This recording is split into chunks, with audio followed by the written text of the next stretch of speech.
อนนี้กำลังแห่บังไฟทุกคนเนาะแห่บังไฟอ้อมวัดแล้วก็ได้ชามห่อผมจะเอาจู้ด้วยทุกคนเลยสวัสดีทุกคนเลยพี่สาวสวัสดีที่มาได้บ้านก็ดีบ้านคุณงามคุณเลยไปพวกนี่โอ้เฮ็ดแท้เลยเฮ็ดเองเลยทุกคนเลยมันแม่นชื่อมาจากเนาะเลยบ้านเขาเจ้าเฮ็ดเองเขาเจ้ามีช้างบังไฟเนาะกับบ้านนี่ชื่อโตมาเนาะรุ่นหลานกะเฮ็ดเองเนาะทุกคน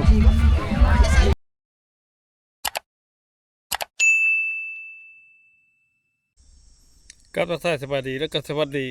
มื้อนี้เฮาเนาะทุกคนเฮาสิพาไปเที่ยวงานบุญประเพณีบุญใหญ่บุญบั้งไฟที่บ้านน้ำปอดเมืองอาจจะพอดเขตในวรรณเขตตอนนี้กำลังเดินทางไปเนี่ยทุกคนเนาะติดตามมาชมว่าบุญบั้งไฟนี่มันที่คือคืนชั้นใดบั้งไฟนี่บั้งไฟเฮ็ดเองนะทุกคนเลยมันแม้นบั้งไฟซื้อเมืองมาอะไรบั้งไฟอยู่เจ้าเฮ็ดอยู่บ้านนั่นเองนะมื้อนี้ติดตามมาชมว่ามันโหมนมันชั้นใดเนาะบุญประเภทนี้บุญใหญ่บุญบั้งไฟเฮานี่นะติดตามชมไปเรื่อยๆกันตอนนี้เราอยู่แล้วกำลังอยู่บรรยากาศทางโซนไม่ผ่านหนองฉาบกันที่เปิดไอ้ผ่านหน้าเล่าหน้าขามทุกคนมันเว่งมันบึ่งตอนนี้เข้าสะพานแฝนบ้านหน้าเล่าโอ้ยตะแบกมีรถมาทางหน้า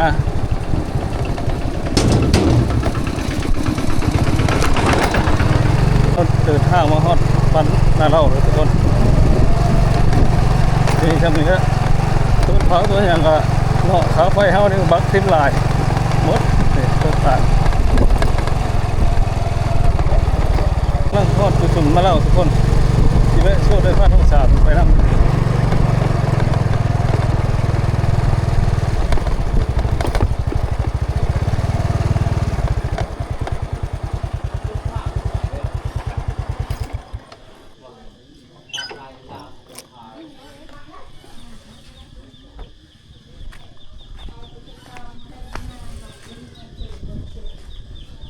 สบายดี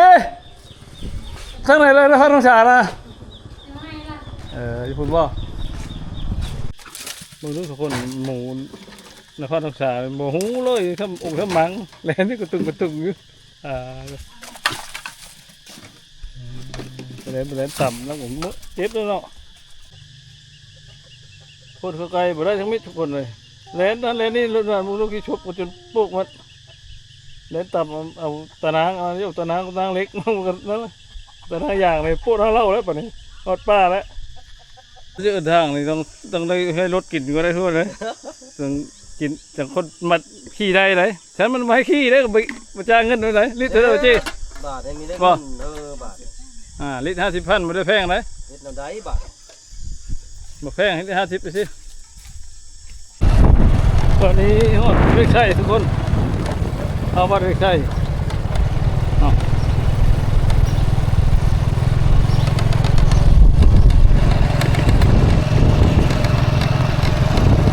จะเพิ่มแข็งแห้งนี่นะเชี่ยจะพ่อนเลยทุกคนเลยสูงเลยนะนี่ต้นผู้เข่าเชี่ยจะพ่อนบ้านแข็งแห้งนี่นะแต่แล้วบ้านบึงพนอกับบ้านไม่ใช่พากันมาชูกันผ่านแห้งไงตรงนี้ก็สิมันบึงพนอมาเนี่ยรักษาคนไปก่อนเอาลืมหลังตอนนี้ฮะบ้านบึงพนอนะทุกคนนี่บ้านเก่าบ้านเดิมเลยต้นเผายังหลายบ้านอื่นนี่บักทิ้งหมดบ้านพนอบ้านนี่ในบ้านนั้นรอนเนาะในสานหมอนไปอยู่เดี๋ยวพนลงรับไปแล้วเจ้าท่านเราได้หลายขนาดทุกคนเอ้ยตอนนี้กำลังฮอดจุดฉุบหน้าปอดทุกคนจุดฉุบหน้าปอดนั้นไม่มีแน่นี่ไหมบ้านโพนบ้านเล่าก็บ้านนี้เข้ากันแล้วเป็นหน้าปอดนี่เอาไว้หน้าปอดจุดฉุบหน้าปอดมาฮอดตอนนี้มาฮอดนานแล้วหน้าปอดเลยทุกคนฮอดรถเราติดไปรถไฟเอาไหมเนาะ สบายดีเจ้าสบายดีตอนนี้เพิ่นติดสติ๊กเกอร์แล้วก็ติดตรงไม้เนาะ พุทธเจ้าที่แล้ว โยนแม่ แล้ว โยนที่ไปยกมือไปเลย พูดนะพูดต้องกันโบ้ก็เลยทีมาปั่นโอ้ยบ้านก็หาจบได้ดอกไม้เลยนะเลิกตีเสกงกูเจ้าแกกินแล้วแกดูแล้ว เจ้าซ่อนที่เจ้าเอ้า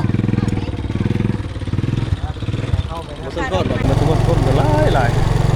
บุญบังไฟเด้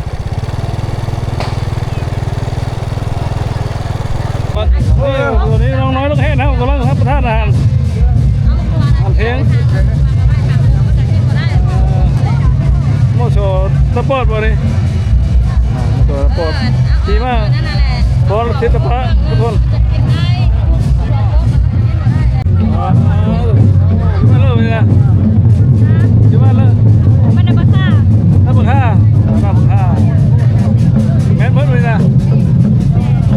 นี่จะน้ำบักห้ามีแต่คู่จุดงามทุกคนเลยกูเลยยังไงเคยมาน้ำบักห้าเลยดีเด้อนี่โชดบ่ว่างนี่บ่โชดนี่บ่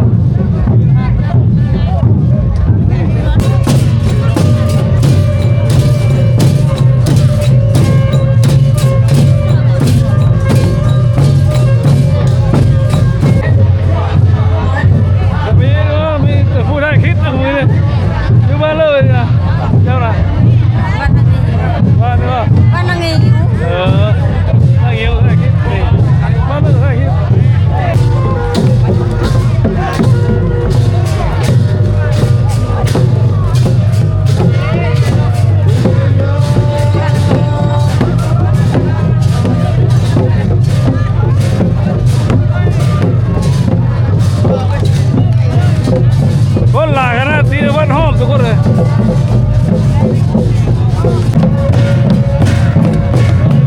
นี่วันนี้ทุกคนดีก็ต้องโตกันห่างเลยนี่แม่กันเลยทุกคนเลยยังมันเริ่ม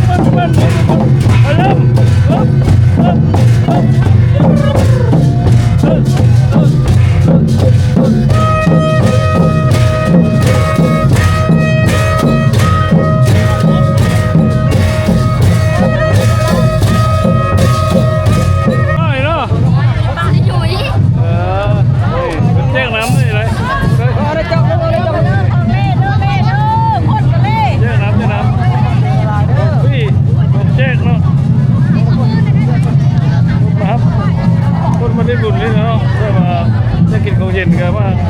นี่แหละบนอัพแจ้งแถมสวัสดีตอนนี้พบ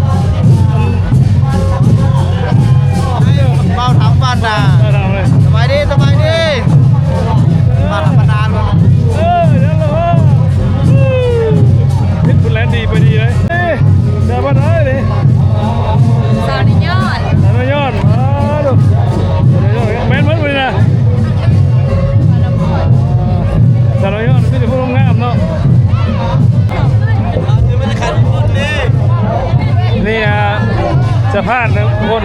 สะพานเงือคู่ที่ใต้มาให้หุ่นให้พูดมาหุ่นนี่สะพานเอาคนแน่นอนเนาะคนก็เย็บเลยทำไมผู้ใต้สะพานก็เป็นเนี่ยท่ามันบินเลยล่ะได้สะพานมาแล้วทุกคน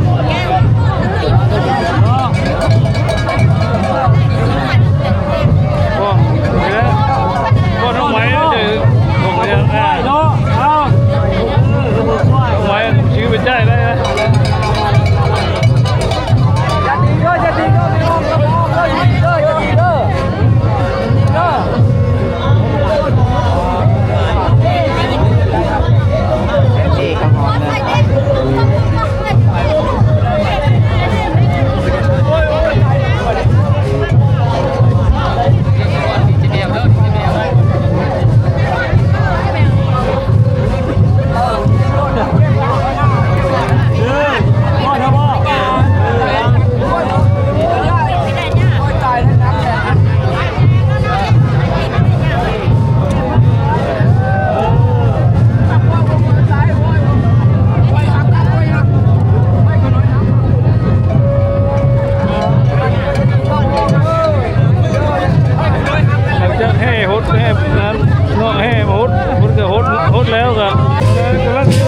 บทพรน้ำน้อยนักเทศทักปฐม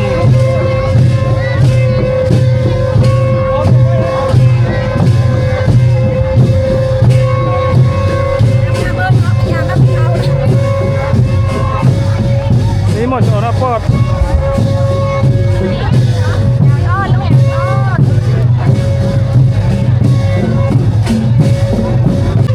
นี่เพชรชัยเพชรชัยนี่เพชรยิงเพชรชัย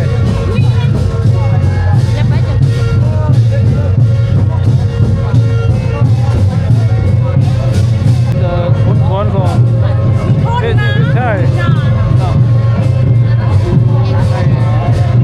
สอบเส้นผิดมนุษย์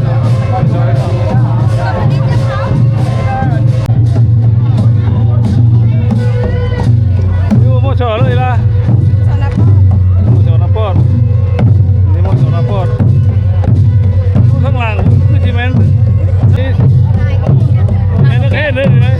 สกัดเนาะสกัด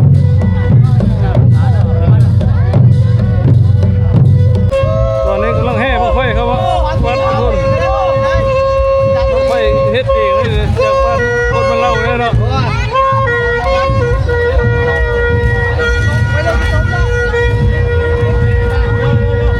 หลายบางผู้บางเป๊ะมาบางหนึ่งเบิกดอกเนาะผู้บางละบางไฟห้องอ้อมหมดแจ้งทุกคนแล้วก็นี่มีคนเป้าสนายอยู่เพิ่งไป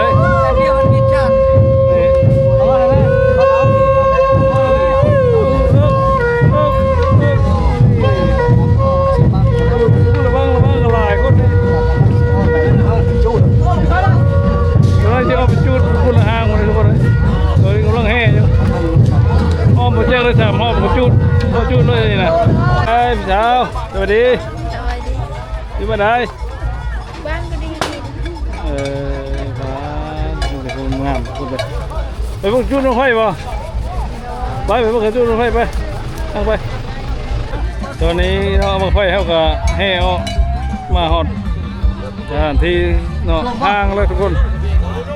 ทางจุดพูดเห็นบ่หมดคนอยู่ทุกคนจะไรใจเย็น จะได้เขาเจ้าที่เอาต้องไฟได้ขึ้นไป บาง50เออเป็นเรื่องติดตามเบื้องหลังกันแล้วว่าได้ไรนี่โอ้โหแท้เลยเฮ็ดเองเลยทุกคนเลยมันชื่อมาจากเนาะเลยบ้านเขาเจ้าเฮ็ดเองเขาเจ้ามีช้างบางไฟเนาะกับบ้านดิชื่อต่อมาเนาะรุ่นหลานกะเฮ็ดเองเนาะทุกคนตอนนี้ทุกคนกำลังเอาบ้างไฟขึ้นแล้วบ้างแรกนะบ้างเต็มจุดเพื่อนก็เอาขึ้นไปเพื่อนก็ยัดใช่ทุกคนใช่ก็ไปว่าขนนเลย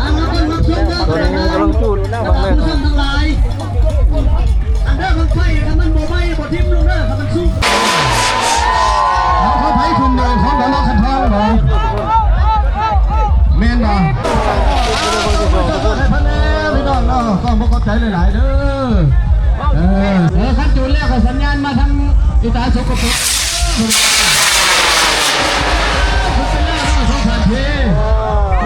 ดีใจนำเด้อขนมบ่มีลมจะเชื่อได้ขนมมีแต่ขึ้นเลยคนที่น้องมีของงานคนที่จุดรถไฟก็หลายคนที่น้องก็หลาย